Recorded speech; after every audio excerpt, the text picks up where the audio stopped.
How's it going, everyone? I am Walter the Film Hermit, and today I'm going to do a quick review of the Incredible Hulk Steelbook. Now, this is my second video for the MCU. I'm going to do a video for unboxing of each MCU Steelbook going in release order. Now, this movie came out in 2008, and they were not doing Best Buy exclusive Steelbooks back then. So when I ended up buying this movie, I'm going to put an image of it right here. It was in a regular blue Amaray case Blu-ray that had the green packaging. And I don't have, well, I think I still have, I don't have that green slipcover anymore. I don't know, not slipcover, but the Amaray case. I got rid of it. Should never have done that. But eventually I ended up upgrading this to 4K, which is not in a Steelbook. So when I do the close-up, we'll take a look at that as well. So basically what happened, the Blu-ray came out first, and then many years later they did a 4K. I've heard some of the reviews where they said the 4K isn't really a big improvement on the Blu-ray, mainly probably because it's a 2K digital intermediate. I was watching this movie when I visited home recently with my mom on 4K streaming, and I thought it looked pretty good on streaming. But again, when I'm not watching something on my projector, a lot of times I don't really see a lot of the details that I'm used to seeing. So anything that looks, doesn't look like complete garbage, I think looks okay.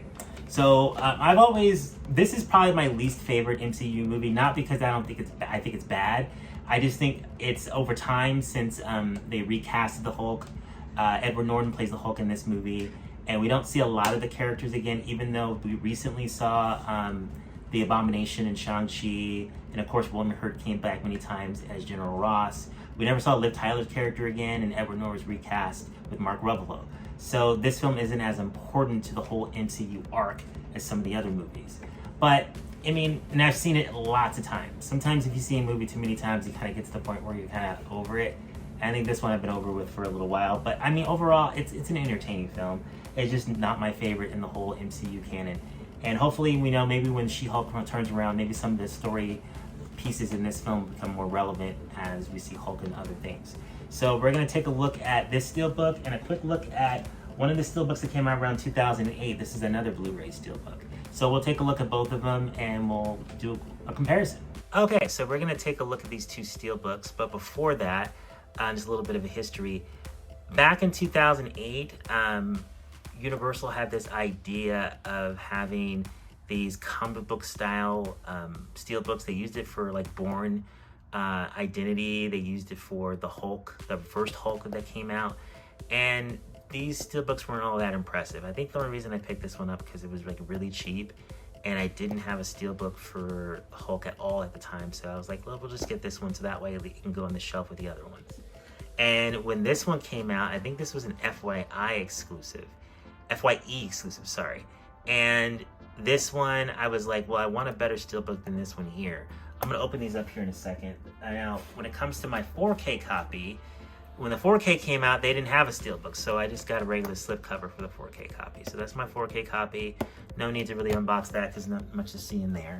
And believe it or not, I have like a random regular Blu-ray slipcover. I picked it up in a used DVD store, and I was like, these new slipcovers are kind of cool, and I don't need it, so let's buy it, and I did. So I didn't spend very much for it, so I'm going to set this aside here. So let's go ahead and open up the regular Blu-ray Steelbook here. So we're going to go ahead and open it up, and guess what? There's nothing in there.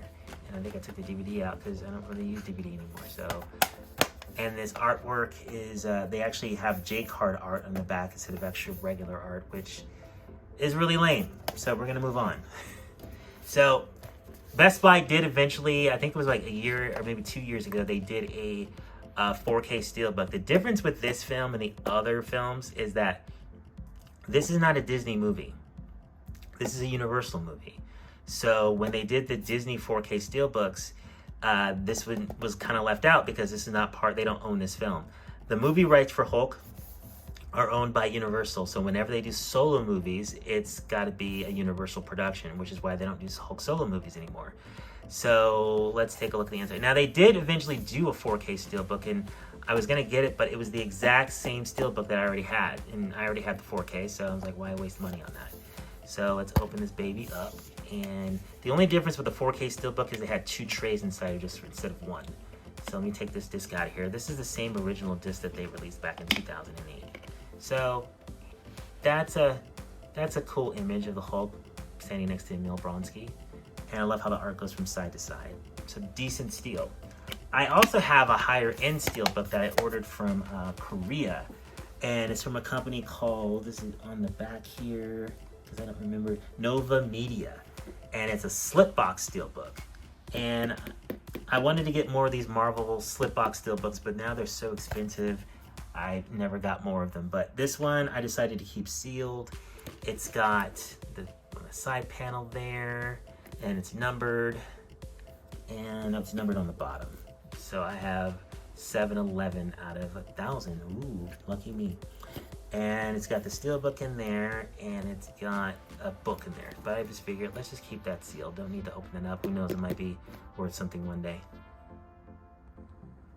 I realized I forgot to show the back of the steelbook. So that's the back of the Universal steelbook. So we got that on the front. We got that on the back there. And open it up. And that way you can see what the front and the back looks like at the same time. So decent, nice matte paint. All right, so that was my unboxing. Well, not really an unboxing because they're older titles, but my quick review of my Blu-ray collection for The Incredible Hulk. My mix of 4K, mix of Blu-ray.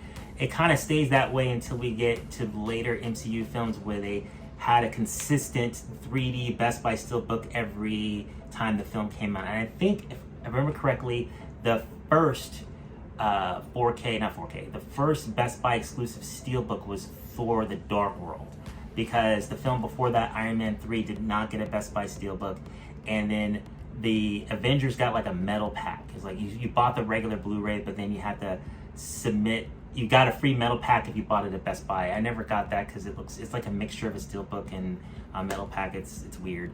So, but I do have other steelbooks for the Avengers, that I will show you guys when I get to that part of my MCU series. So I forgot to say it in the beginning, like always, but thank you so much for everyone that subscribed to my channel. If you like this content, if you haven't subscribed yet, it would be really great if you could. And like the video if you like it, and comment. I haven't been getting a lot of comments lately. Some comments I get, they don't have anything written there. But any engagement is definitely welcome. Thank you so much for watching, and you all have a great day. Bye.